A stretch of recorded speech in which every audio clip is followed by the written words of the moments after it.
Bom dia. Bom dia a todos. Para quem não nos conhece, eu sou Leila Rocha de Oliveira. Roberto Antônio de Oliveira. E nós fazemos parte do Centro de Estudos Espíritas Allan Kardec, aqui na cidade de Olambra, interior de São Paulo. Hoje está um dia gostoso, um sol suave de outono. E sejam todos bem-vindos para o nosso café com o Evangelho. E aí, Roberto? Pronto para tomar o nosso café junto com os nossos amigos que já estão aqui conosco? Pronto. Mas antes de saborear esse café, que está uma delícia, pelo cheiro, eu gostaria de fazer uma provocação a você, Leila. Ah, diga.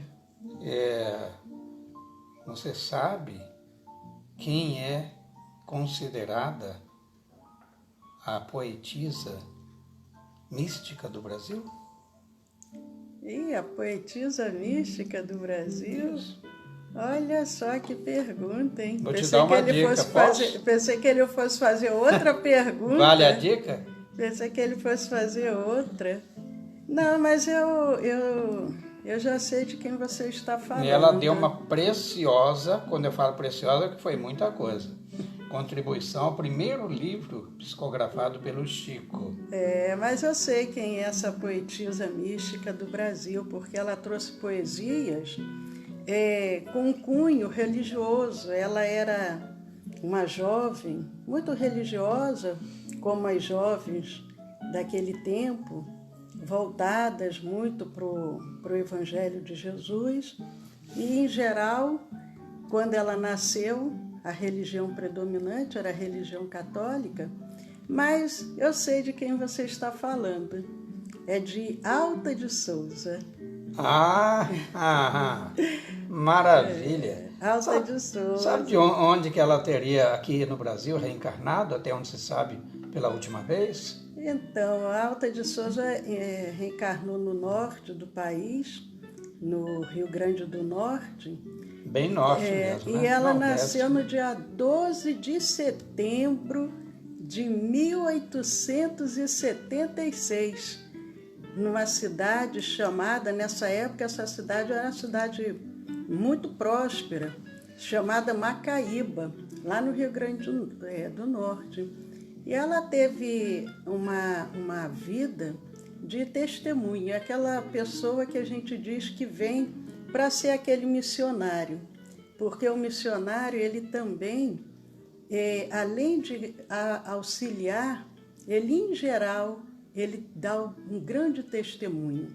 E para dar um grande testemunho, muitos deles passam por muitas dores, por muitos sofrimentos, que eu acho que é para fortalecer, enrijecer o caráter. Não é verdade, Roberto? As perdas a que a Leila se refere são as perdas afetivas. Porque, por vezes, nós nos queixamos de ter perdido a saúde, perdido o emprego, um prejuízo patrimonial, mas a dor que faz o espírito crescer mesmo é a dor da perda de seus afetos. E isso, a nossa biografada de hoje, Alta de Souza, ela vivenciou dentro do seu próprio lar, a ser alcançada pela orfandade materna aos 2 anos. Melhor, a paterna, né? A paterna. O pai aos 3 anos. E aí a mãe aos 5 anos. Aos 5 anos. Mesmo. Menina ainda, né? Então, isso aí já sinalizava o calvário desta missionária do bem, embora com uma reencarnação matizadas de muitas dores, muito sofrimento, mas isso não anulou-lhe as possibilidades de trabalho, o que é muito importante. Os espíritos missionários, eles nem sempre têm vida longeva.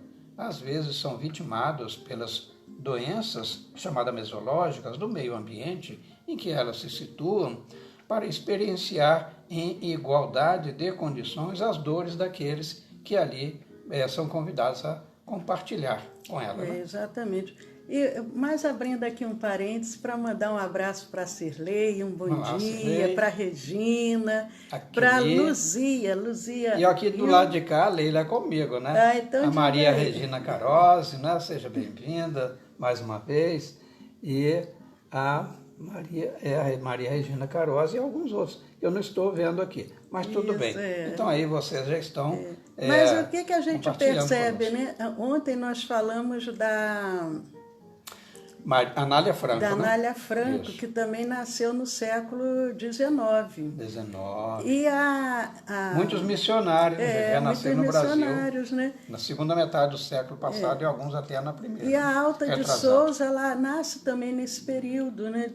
Século Sim. XIX, 12 de setembro de 1876, na época que ainda, como nós falamos ontem, da Anália Franco, aquela época que precedeu a abolição dos escravos, a República. E a Alta de Souza também, ela criança, quando perde os pais, a avó leva ela para cuidar, e os demais irmãos, porque haviam outros irmãos, eram 5 irmãos. Bom dia, Rita. E nesse contexto, sendo criada pela avó, ela aprende a ler, e ela, desde os primeiros anos, ela muito voltada para a leitura, muito dedicada, com aquela sede de saber, esse sentimento que os espíritos nobres possuem.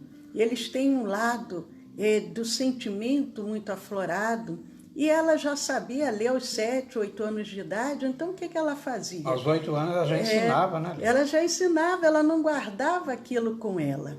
Ela ensinava as outras crianças, ela lia. Aos 8 anos, gente. Lia para aqueles escravos, para aquelas mulheres, que naquela época, século XIX, a maioria da população no Brasil e até no mundo eram quase todos analfabetos. A época a que a Leila se refere, aos 8 anos, quando ela começa a compartilhar, ensinar, a alfabetizar as pessoas que estavam à sua volta, como a Leila disse, escravos, era o ano de 1884. Só para recordar, a abolição da escravatura viria a ocorrer em 1888, né? No 13 de maio. E ver que ela não tinha o preconceito, ela ali interagia com aquelas pessoas, mas a avó era uma pessoa muito amorosa, muito dedicada. A Dindinha, né? E consegue para ela que ela vá para um colégio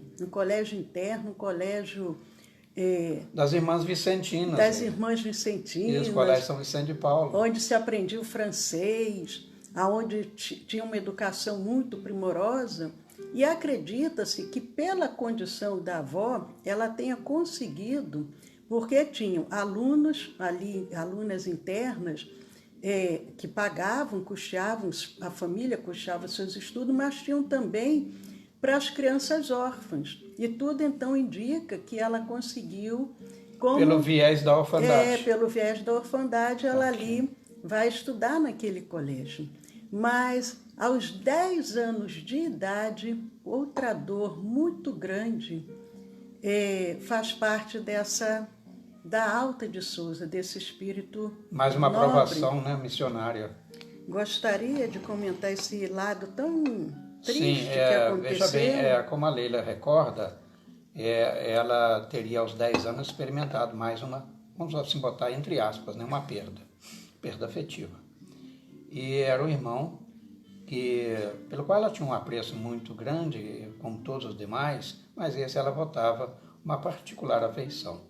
E era o Júnior, o seu sobrenome, naturalmente o nome do pai, e acrescido do sobrenome Júnior, né? E ele morre num acidente com queimaduras graves, depois de 18 horas de padecimento. Esse acidente teria sido provocado pela explosão de um lampião a querosene. Quem conviveu lá naquela época, e eu experimentei muito disso, eram aqueles lampiões que lançavam uma fumaça preta, né, que era o querosene, e eles tinham na sua base, o depósito de combustível, digamos, do querosene, uma base de vidro, e tinha também uma cúpula de vidro, né, e a chama era interna, e naturalmente, com o calor, poderia estourar o vidro. Pode ser que tenha isso sido causador do acidente do irmão. Mas o que é importante dizer que foi mais uma grande perda essa alma em missão provacional, missionária, que foi a Alta de Souza. Agora, os pais de Alta de Souza, tanto o pai quanto a mãe, porque naquela época não havia praticamente nenhum tipo de tratamento, nenhuma medicação, a pessoa se curava pela força mesmo da natureza. Então, tanto o pai quanto a mãe, eles desencarnam com o bacilo de Koch. E acometidos pela tuberculose, né? Acometidos pela tuberculose, tanto o pai desencarna, provavelmente o pai também contamina a mãe, passa-se 2 anos, a mãe morre, o pai morre quando ela tinha 3 anos, a mãe morre quando ela tinha 5 anos, e ela, já adolescente, se destacando muito bem na escola, aprendendo muito e lendo aqueles livros e de uma profundidade, uma dedicação muito grande, ela, quando percebe, o que acontece, Roberto? Em termos Dela, fisicamente. E ela também é acometida da tuberculose. Mas ela não se desespera, né, Leila? Aos 14 anos, ela é acometida pela tuberculose e ali ela não poderia mais continuar na escola. A avó vai, muito dedicada, essa avó, porque também eu fiquei imaginando o sofrimento da avó, porque ela sofreu muito, mas a avó também perdeu a filha, perdeu um neto, e agora aquela neta enferma, e a avó sabendo que não havia medicações. Então a avó corre com ela para várias cidades, procurando um clima seco, porque era o que eles achavam que talvez poderia favorecer melhor para a sua saúde. E ela, como estava em casa, não tinha condições de estudar, ela começa a escrever para os jornais. Olha, uma jovenzinha, não é verdade, Roberto? Começa a escrever para os jornais. Isso. E ela não teve, vamos assim dizer, a consagração por parte do público quando em vida, porque também as mulheres naquela época, eram também eram vítimas de preconceito. Então, imagine, a arte de escrever afeta a uma mulher moça, uma jovem, adolescente, né? Mulher ainda, e negra, que ela era descendente, era mestiça, né? Então, pelos padrões, era considerada negra e mulher. Porém, teve um ocupante da Academia Brasileira de Letras, muito consagrado, que deu-lhe o devido valor ainda em vida, né? Que foi o Olavo Bilac. Né? Exatamente. E é quando ela começa a escrever, ela para os jornais, ela escrevia muitas poesias, e ela publica um livro. O primeiro livro que ela publica se chama Horto.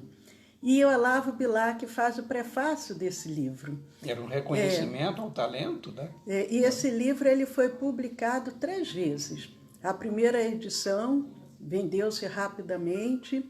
Depois, a segunda edição foi feita em Paris, aí teve um outro prefácio. E a última edição foi por volta, mais ou menos, já de 1970. Mas o nosso tempinho já está quase chegando ao fim, que passa muito rápido. Eu vou aproveitar e mandar um abraço para a Marcinha, um abraço, um beijo grande para a Niva. E aí, do outro lado, tem mais alguém para a gente mandar um abraço? Meus óculos não estão ajudando muito. Esse próximo aqui. Cristiane Vazeio. Cristiane, um beijo, Cristiane, para você, para as crianças. Nossa. Mas então, essa jovem tão amorosa, tão dedicada, tão talentosa, acaba, inclusive, se apaixonando por um promotor, mas... Jovem também. Jovem, mas provavelmente há uma dúvida se os irmãos proibiram esse namoro, ou se ela própria, sabendo-se enferma, afasta-se desse jovem promotor e ele vai trabalhar numa outra cidade e mais uma perda. Ele também falece. Então, foram muitos testemunhos que Alta de Souza deu.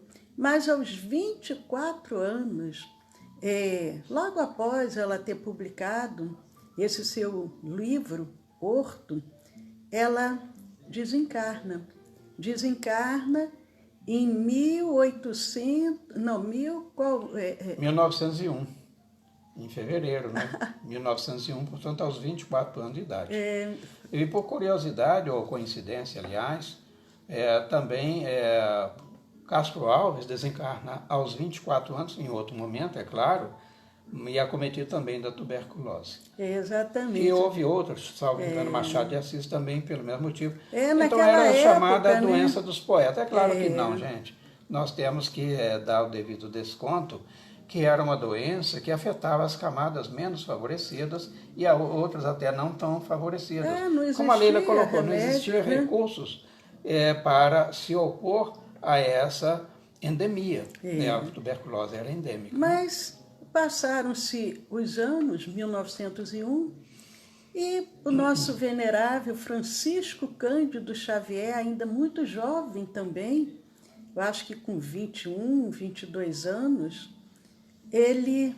Em 1931 saiu o Parnaso de Além Túmulo, estava com 21 anos. 21 anos. Com 21 anos, o nosso Chico Xavier nos traz a primeira obra, magnífica obra, que muitos de nós espíritas também nunca manuseamos, nunca lemos, mas é a obra impactante, porque é Parnaso de Além Túmulo, e ali tem mais de 50 poetas parnasianos. 57. E entre eles, Alta de Souza. Alta de Souza traz alguns poemas através da mediunidade de Francisco Cândido Xavier. E é uma característica, Leila, só se você me permite complementar, as obras, melhor, as mensagens, eram em forma de soneto da Alta de Souza, todos eles.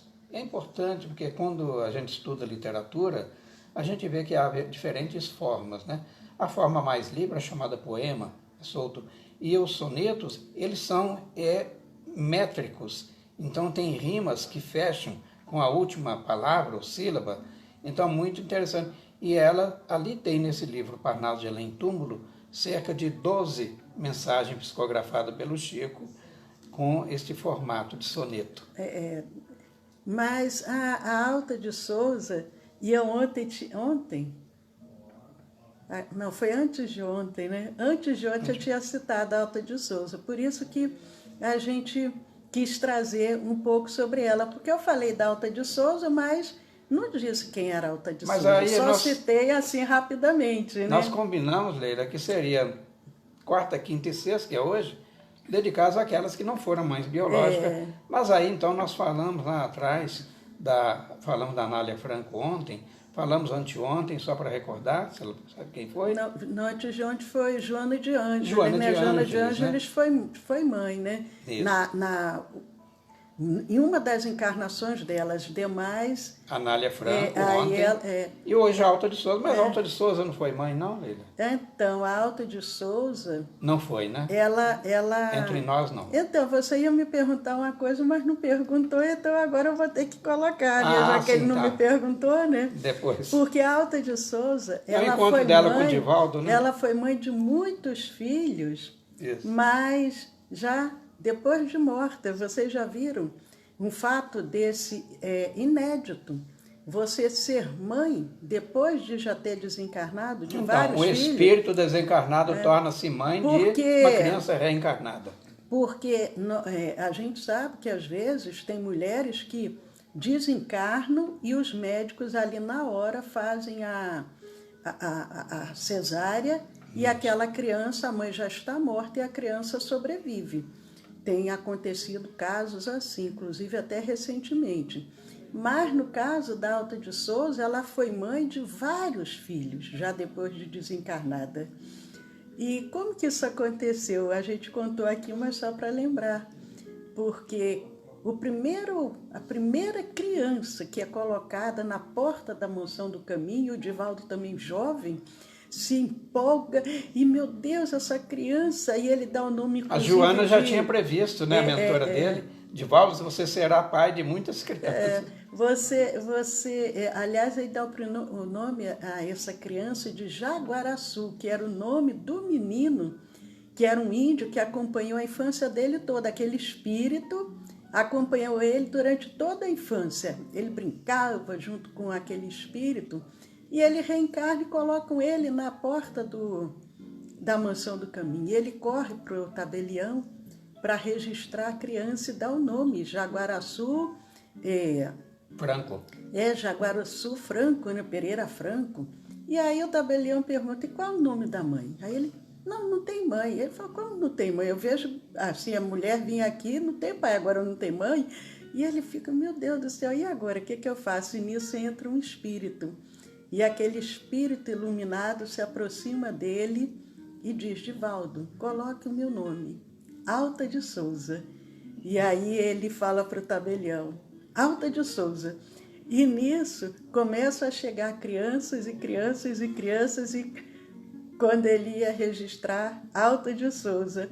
Então a Alta de Souza foi mãe de muitas crianças, oferecendo o seu nome, e nós vemos nessa situação que tudo, né? Os espíritos estão ali, acompanhando, observando, tem todo um planejamento, sabia que aquele espírito ia reencarnar, que ele ia ir para a mansão do caminho, e ela ali, a postos, para oferecer o seu nome. Então é muito lindo, Leila, né? esgotou nosso tempo. Esgotou Mas nós nosso temos tempo. um poema que está na tela aqui. Mandando só um abraço aqui para a Sueli também. Tá ok, Sueli.